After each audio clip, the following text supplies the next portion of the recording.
പല ഭഗവത് സ്വരൂപങ്ങളെയും നമ്മൾ ആരാധിക്കുന്ന പല രീതിയിലാണ്. ഓരോ ദേവന്മാർക്കും ഓരോ പ്രത്യേകതകളുണ്ട്. നമ്മൾ കഴിഞ്ഞ ദിവസം മുരുകനെ ആരാധിക്കണമെങ്കിൽ നമ്മൾക്ക് വേണ്ട ഒരു ക്വാളിറ്റി അല്ലെങ്കിൽ ഒരു ഗുണം നമ്മൾ മനസ്സിലാക്കിയിരുന്നു. അതുപോലെ തന്നെ ഓരോ ഭഗവാന്മാരെയും ഭക്തി കൊണ്ട് ആരാധിക്കാൻ പറ്റും. നല്ല ഭക്തി ഉണ്ടെങ്കിൽ ഏതൊരു ദേവനെയും നമ്മൾക്ക് നിഷ്പ്രയാസം ആരാധിക്കാം, നല്ല ഭക്തനാണെങ്കിൽ. അപ്രകാരം വിഷ്ണു ഭഗവാൻ ഒരു പ്രത്യേകതയുണ്ട്. നമ്മൾക്കറിയാം, വിഷ്ണു ഭഗവാൻ നാരായണൻ എന്ന് പറയുന്നത് മണൽത്തരികൾ പോലെ അവതാരമെടുത്തിട്ടുള്ള ഭഗവാനാണ്, ധർമ്മം നിലനിർത്തുന്നതിനായി. അതിൽ തന്നെ ശ്രേഷ്ഠമായ 10 അവതാരങ്ങൾ പറയും. അതിൽ തന്നെ പൂർണ്ണാവതാരമായി നമ്മൾ 3 പറയും. പത്മപുരാണമൊക്കെ പരിശോധിച്ച് കഴിഞ്ഞാൽ നരസിംഹം, അതുപോലെ തന്നെ രാമഭഗവാൻ, കൃഷ്ണൻ.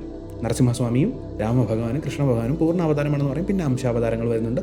അങ്ങനെ ഭഗവാൻ ഒരുപാട് അവതാരങ്ങൾ ഭഗവാന്റെ ഇച്ഛയ്ക്കനുസരിച്ച് ഭഗവാൻ കൈക്കൊണ്ടിട്ടുണ്ട്. ഭഗവാന്റെ ഇച്ഛയ്ക്കനുസരിച്ചാണ് ഭഗവാൻ ഓരോരോ അവതാരങ്ങൾ കൈക്കൊള്ളുന്നത്. ഓരോ സാഹചര്യത്തിലും ഓരോ പ്രശ്നം വരുമ്പോൾ ഭഗവാന് തോന്നും ഇന്ന അവതാരം എന്ന് തോന്നി ഭഗവാൻ തന്നെ ഭഗവാന്റെ ഇച്ഛയാൽ എടുക്കുന്ന അവതാരങ്ങളാണ്. എങ്കിൽ നമ്മളൊക്കെ ഈ മായാനിർമ്മിതമായ ഈ ലോകത്ത് വീണ്ടും പുനർജനിക്കുന്നത് എങ്ങനെയാണ്? നമ്മളുടെ കർമ്മത്തിൻ്റെ അടിസ്ഥാനത്തിലാണ്. പക്ഷെ ഭഗവാനാണ്, സാക്ഷാൽ ബ്രഹ്മമാണ്. ഭഗവാന്റെ ഇച്ഛപ്രകാരമാണ് ഓരോ അവതാരങ്ങൾ എടുക്കുന്നത്. അപ്പോൾ ഇതൊക്കെയാണ് ഭഗവാനെക്കുറിച്ചൊരു ബേസിക്കായിട്ട് നമ്മൾ അറിയേണ്ടത്. അതിനേക്കാളും ഒരുപാട് കാര്യങ്ങൾ ഭഗവാനെക്കുറിച്ച് അറിയാനുണ്ട്. അത് നമുക്ക് മറ്റൊരു വീഡിയോയിൽ ഉറപ്പായും, കാരണം എപ്പോഴും ഒരു സുഹൃത്ത് ചോദിക്കാറുണ്ട്, അതുകൊണ്ട് ഞാൻ ഉറപ്പായും അതിനെക്കുറിച്ച് വീഡിയോ ചെയ്യും. പക്ഷേ ഇന്ന് നമ്മൾ മനസ്സിലാക്കുന്നത് വിഷ്ണു ഭഗവാനെ തൃപ്തിപ്പെടുത്താൻ എന്താണ് വേണ്ടതെന്നുള്ളതാണ്. അതിപ്പോൾ ഭഗവാന്റെ ഏറ്റവും ഉഗ്രസ്വരൂപമായിട്ടുള്ള പരശുരാമൻ, നരസിംഹസ്വാമി, ആ അവതാരങ്ങളെ എടുത്തു നോക്കിയാലും, അല്ലെങ്കിൽ വരാഹസ്വാമി എടുത്തു നോക്കിയാലും, ജ്ഞാനാവതാരമായിട്ടുള്ള സാക്ഷാൽ ഹയഗ്രീവ ഭഗവാനെ എടുത്തു നോക്കിയാലും, കൃഷ്ണ ഭഗവാനെ, രാമഭഗവാനെ എടുത്തു നോക്കിയാലും, ഇവരുടെയൊക്കെ പദ്ധതികൾ വ്യത്യസ്തമായി തോന്നിയാലും ഇവരൊക്കെ ഒരു കാര്യം കൊണ്ട് തൃപ്തിപ്പെടുന്നവരാണ്. ഈ മേൽപ്പറഞ്ഞ എല്ലാ ഭഗവാന്മാർക്കും ഒറ്റ കാര്യം നമ്മൾ കൊടുത്താൽ ഉറപ്പായും തൃപ്തിപ്പെടും. അതാണ് ഭഗവാൻ വിഷ്ണുവിൻ്റെ ആരാധനയിൽ ഏറ്റവും ഉന്നതമായി ഒരാൾക്ക് വേണ്ടത്. ഹൃദയത്തിൻ്റെ ശുദ്ധി. അതായത് ഹൃദയത്തിൻ്റെ ശുദ്ധി സംഭവിക്കുമ്പോൾ നിഷ്കളങ്കമായ ഭക്തി സംഭവിക്കും. ഹൃദയം എന്ന് പറഞ്ഞാൽ അനാഹതം എന്നൊക്കെ നമ്മൾ പറയും. അത് ഞാൻ മുൻപ് പറഞ്ഞിട്ടുണ്ട്. ഹനുമാൻ സ്വാമി അവിടെയാണ് നമ്മളെ സീതാരാമ ആ ഒരു സ്വരൂപം കാട്ടിത്തരുന്നത്. സീതാദേവിയും രാമഭഗവാനും ആ ഹൃദയപത്മത്തിൽ ആ ചങ്ക് പിളർന്ന് കാണിക്കുന്നതിൻ്റെ അർത്ഥം തന്നെ അതാണ്. അത്രയും ശുദ്ധമായെങ്കിൽ മാത്രമേ ഹനുമാൻ സ്വാമിയുടെ ഹൃദയം അത്രയും ശുദ്ധമാണ്. അതുകൊണ്ടാണ് അത്രയും ശുദ്ധനായ ഭക്തനാകാൻ സാധിച്ചത്, അത്രയും പരാഭക്തനാകാൻ സാധിച്ചത്. അപ്പോൾ ആ ഭക്തി ഏതൊരു വ്യക്തിയിലുണ്ടോ, അത്രയും ശുദ്ധത ആർക്കൊക്കെ ഉണ്ടോ, അവർക്കൊക്കെ തന്നെ ഭഗവാൻ അനുഗ്രഹം കൊടുക്കും. അവർ ചോദിക്കുന്ന എന്ത് അനുഗ്രഹവും ഭഗവാൻ കൊടുക്കും. ഭഗവാന്റെ ഏറ്റവും പ്രിയപ്പെട്ടവരായിരിക്കും അങ്ങനെ ഉള്ളവർ.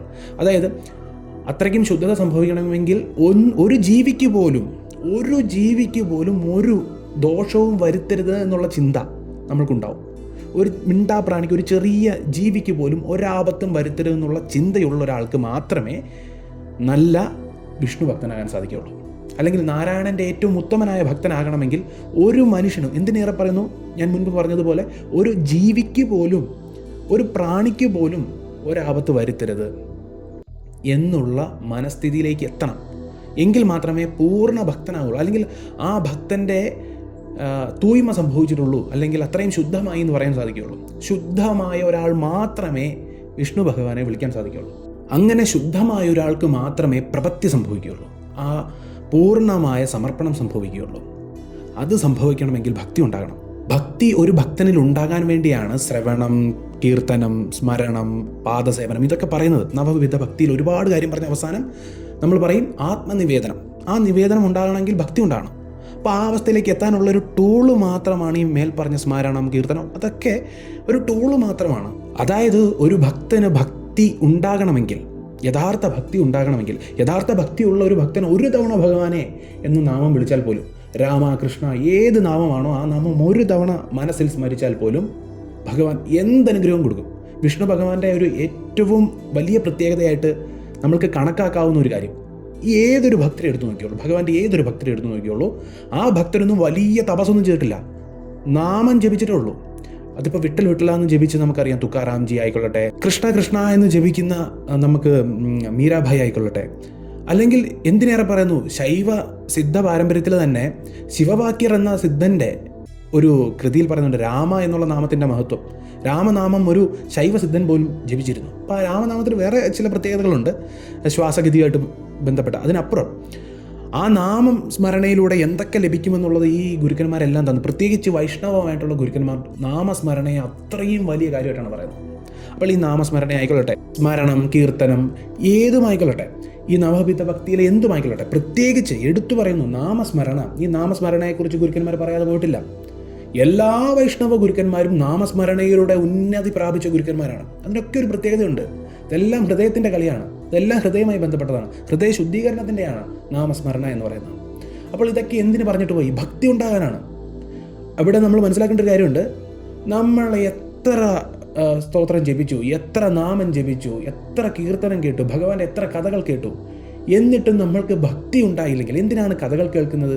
നമ്മൾ എന്തിനാണ് സപ്താഹങ്ങളിൽ പങ്കെടുക്കുന്നത്? ഭഗവാന്റെ ഓരോ അവതാരങ്ങളെക്കുറിച്ച് കേൾക്കുമ്പോഴും അതിനനുസരിച്ച് നമ്മൾക്ക് ഭക്തി വളരാനാണ്. ഭഗവാൻ ചെയ്തിട്ടുള്ള, ഈ ഭൂമിയിൽ ജനിച്ചപ്പോൾ ഭഗവാൻ ചെയ്തിട്ടുള്ള അവതാരം ചെയ്തപ്പോൾ, ആ ദിവ്യ അവതാരത്തിൽ ഭഗവാൻ ചെയ്തിട്ടുള്ള ലീലകളെക്കുറിച്ച് അറിയുമ്പോൾ, ആ ലീലകൾ എന്തിനാണ് ഭഗവാൻ ചെയ്തത്? ഭക്തി ഉണ്ടാകാനാണ്. അത് ഉണ്ടായില്ലെങ്കിലോ അവിടെയാണ് പ്രശ്നം. നമ്മൾ പലരും ഈ കഥകൾ കേൾക്കാറുണ്ട്. ഭജന ഇപ്പോൾ വളരെ ഫേമസ് ആയിട്ട് പോകുന്നൊരു കാര്യമാണ്. ഈ ഭജന എന്താണ്? ഭജന ആത്യന്തികമായിട്ടുള്ള ലക്ഷ്യമല്ല. മനുഷ്യൻ്റെ ആത്യന്തികമായിട്ടുള്ള ലക്ഷ്യം ഭജന കൂടുക എന്നുള്ളതല്ല. ആ ഭജനയിൽ നിന്ന് നമ്മൾക്ക് ഭക്തി ഉണ്ടാകണം.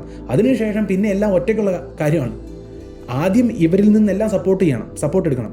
സത്സംഗങ്ങളിലൂടെ ഭജന കേൾക്കുക, അല്ലെങ്കിൽ നമ്മൾ ഇതുപോലെ കഥകൾ കേൾക്കുക എന്നൊക്കെ പറയുന്നത് ഭക്തി വളരാനാണ്.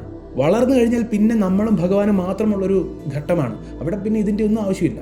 ഭക്തി വളർന്നെങ്കിൽ മാത്രമേ ആ ഒരു അവസ്ഥയിലേക്ക് എത്തുകയുമുള്ളൂ. ഭക്തി വളർത്തണം. നമ്മൾക്കെല്ലാം ഏറ്റവും പ്രയാസമുള്ള ഒരു കാര്യമാണ്. കാരണം നമ്മളെല്ലാം കലിയുഗ മനുഷ്യരാണ്. നമ്മൾക്കൊരു പ്രത്യേകതയുണ്ട്. നമ്മൾക്ക് ഒരിടത്തും അങ്ങനെ കോൺസെൻട്രേഷൻ ഉണ്ടാകില്ല, ഒരു കാര്യത്തിന് നമ്മൾക്ക് ഏകാഗ്രത ഉണ്ടാകില്ല. പക്ഷെ ഭക്തി എന്ന് പറഞ്ഞാലോ, ആ ഭഗവാനിൽ മാത്രം നമ്മളുടെ ശ്രദ്ധ പോകുന്നതാണ് ഭക്തി എന്ന് പറയുന്നത്.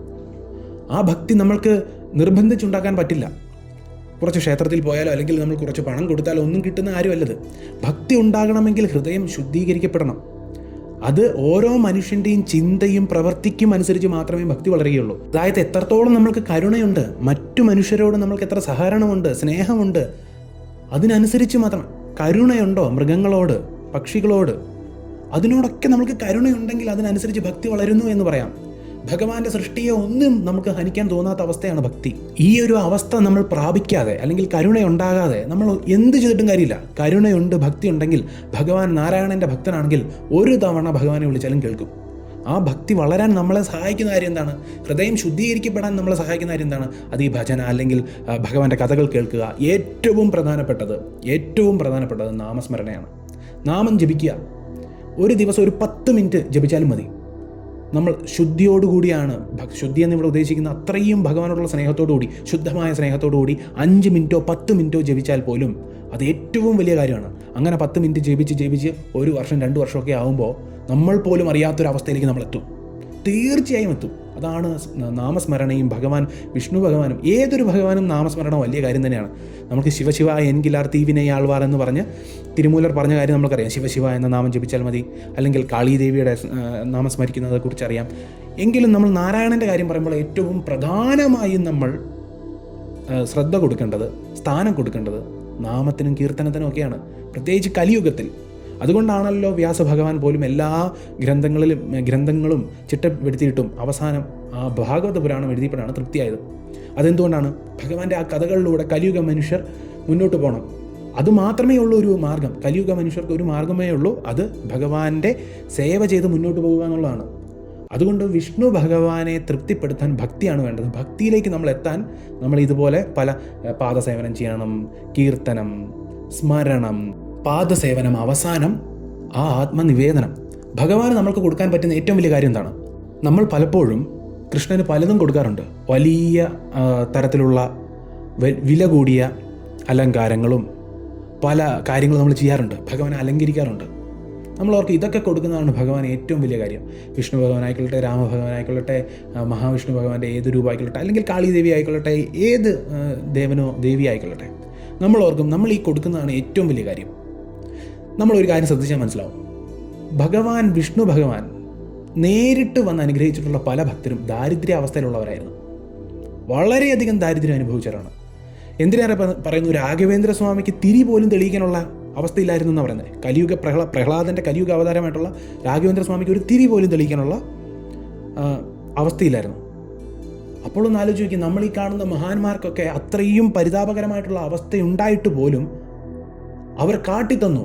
ഇതിലൊന്നുമല്ല കാര്യം. അവരെന്തുകൊണ്ടാണ് ഇത് സ്വീകരിച്ചത്? അവരുടെ കർമ്മം തീർക്കാനല്ല. അവരെന്തിനാണ് ഈ ദാരിദ്ര്യാവസ്ഥയിലൊക്കെ കടന്ന് നമ്മളെ അതും അവരുടെ ഒരു ലീലയാണ്, ഗുരുക്കന്മാരുടെ ഒരു ലീലയാണ്. ഈ അവസ്ഥയിലും നമ്മൾ ഭഗവാനെ സ്മരിച്ചാൽ ഭഗവാൻ ഏറ്റവും വലുത് എന്താണ് നമ്മൾ കൊടുക്കേണ്ടത്? നമ്മളെ തന്നെയാണ് കൊടുക്കുന്നത്. ആത്മനിവേദനം, നമ്മളെ തന്നെ സമർപ്പിക്കുക. അതാണ് ഭഗവാന് കൊടുക്കാൻ പറ്റിയ ഏറ്റവും വലിയ, ഏറ്റവും വിലയുള്ള, ഈ ലോകത്ത് തന്നെ ഏറ്റവും വിലയുള്ള കാര്യം എന്താണെന്ന് അറിയാമോ? നമ്മളെ തന്നെയാണ്. നമ്മളെ തന്നെ ഭഗവാനിൽ സമർപ്പിക്കുന്നതാണ് ഭഗവാൻ ഏറ്റവും ഇഷ്ടമുള്ള കാര്യവും സ്വീകരിക്കുന്ന കാര്യവും. അതുകൊണ്ട് തന്നെ തന്നെ സമർപ്പിച്ച ഭക്തൻ ഒരു തുളസിയുടെ ഇല പോലും കൊടുത്താൽ ഭഗവാൻ സ്വീകരിക്കുമെന്ന് പറയുന്നില്ലേ? അതിതുകൊണ്ടാണ്. തന്നെ തന്നെ നിവേദിച്ച ഭക്തനായിരിക്കണം. അല്ലാത്ത ഭക്തർ എന്ത് കൊടുത്താലും ഭഗവാൻ സ്വീകരിക്കില്ല. ഭഗവാനോട് ഭക്തിയില്ലാതെ, ഭഗവാനോട് പൂർണ്ണ സമർപ്പണമില്ലാതെ എന്ത് കൊടുത്താലും സ്വീകരിക്കില്ല. അതുകൊണ്ട് ഈ ഒരു കാര്യം വിഷ്ണു ഭക്തനാണെങ്കിൽ തീർച്ചയായും മനസ്സിലാക്കിയിരിക്കണം. നാമം ജപിക്കുക, പൂർണ്ണ ഭക്തിയോടെ ശ്രമിക്കുക. കാരണം ഭക്തി നമ്മൾക്ക് അടിച്ചു വരുത്താൻ സാധിക്കുന്നൊരു കാര്യമല്ല, അല്ലെങ്കിൽ നമ്മളെ ശാസിച്ച് തന്നെ കിട്ടുന്ന കാര്യമല്ല, നമ്മൾ നിർബന്ധിച്ചുണ്ടാക്കേണ്ടതല്ല. അത് വരേണ്ടതാണ്. അത് നാച്ചുറലായിട്ട് അല്ലെങ്കിൽ സ്വാഭാവികമായിട്ട് വരേണ്ടതാണ്. ഒരാളിൽ വന്നു ചേരേണ്ടതാണ് ഭക്തി. അല്ലാതെ നിർബന്ധിച്ച് ഞാൻ ഭക്തനാവും എന്ന് പറഞ്ഞാലും, അല്ലെങ്കിൽ നമ്മൾ അതിനുവേണ്ടി പ്രയത്നിച്ചാലും ഒന്നും വരുന്നതല്ല. അത് മനസ്സ് തൂയ്മയാകുമ്പോഴാണ് ഉണ്ടാകുന്നത്. അപ്പോൾ ഒരു ദിവസം 10 മിനിറ്റെങ്കിലും നാമം ജപിച്ചു തുടങ്ങും. ഉറപ്പായും എല്ലാം സംഭവിച്ചുകൊള്ളും. നല്ല ഭക്തനായിക്കോളും. നല്ല ഭക്തനായാൽ ഭഗവാൻ എന്തും ചെയ്തു തരും. അതാണ് വിഷ്ണു ഭഗവാൻ. വേറെ ഒന്നും വേണ്ട, ഭഗവാൻ ഒന്നും വേണ്ട. അതാണ് ഭഗവാന്റെ എല്ലാ ഭക്തരെ എടുത്ത് നോക്കിക്കോളൂ. അവരൊന്നും വലിയ ആഡംബരമായിട്ടുള്ള ഒരു കാര്യവും ചെയ്തിട്ടില്ല, വലിയ തപസ്സൊന്നും ചെയ്തിട്ടില്ല. ഒറ്റ കാര്യമുള്ളൂ, നിഷ്കളങ്കമായ ഭക്തി. ഏതൊരു ഭക്തനെ എടുത്ത് നോക്കിക്കോളൂ. ധ്രുവിനെ എടുത്ത് നോക്കിക്കോളൂ, പ്രഹ്ലാദനെ എടുത്ത് നോക്കിക്കോളൂ പുരാണ കാലഘട്ടത്തിൽ നിന്ന്. ഇനി ഈ കാലഘട്ടത്തിൽ വന്നു കഴിഞ്ഞിട്ടുണ്ടെങ്കിൽ കനകദാസനെ എടുത്ത് നോക്കിക്കോളൂ, അല്ലെങ്കിൽ ഏത് മഹാപുരുഷനെ എടുത്ത് നോക്കിക്കോളൂ. അവർക്കൊക്കെ ഒരു കാര്യമേ പറയാനുള്ളൂ: ശുദ്ധമായ ഭക്തി ഉണ്ടോ ഭഗവാൻ വിഷ്ണുവിനോട്, എല്ലാം തരും. അതാണ് നാരദ മഹർഷി മുതൽ പിന്തുടർന്ന് വരുന്ന കാര്യം. അതുകൊണ്ട് തന്നെയാണ് ആ ദേവഋഷിയായിട്ടുള്ള, വെറും ഋഷിയല്ല, ദേവഋഷിയായിട്ടുള്ള നാരദൻ പോലും ജപിക്കുന്നത് എന്താണ്? നാരായണ നാരായണ എന്നുള്ള ആ നാമം മാത്രമാണ്. ആ നാമം കൊണ്ട് അത്രയും ഉയരങ്ങളിലെത്തി, ഭഗവാന്റെ ഏറ്റവും വലിയ ഭക്തനായി. അതുകൊണ്ട് സാധാരണക്കാരനായ ഞാനല്ല ഇതൊന്നും പറയുന്നത്, സാക്ഷാൽ മഹാപുരുഷന്മാരാണ്, ഈ ഗുരുക്കന്മാരാണ് ഇത് പറയുന്നത്. ആ ഗുരുക്കന്മാർ പറഞ്ഞത് ഞാൻ പറഞ്ഞു തരുന്നു, അല്ലെങ്കിൽ എനിക്കറിയാവുന്നത് ഞാൻ പറഞ്ഞു എന്ന് മാത്രമേ ഉള്ളൂ. ആ ഗുരുക്കന്മാരെ സ്മരിച്ചുകൊണ്ട് ഭഗവാന്റെ നാമം ജപിക്കുകയാണെങ്കിൽ തീർച്ചയായും ഭഗവാൻ എല്ലാ അനുഗ്രഹവും തരും. ആ നാരായണൻ എല്ലാ സൗഭാഗ്യവും തരും. അഹോബിലം.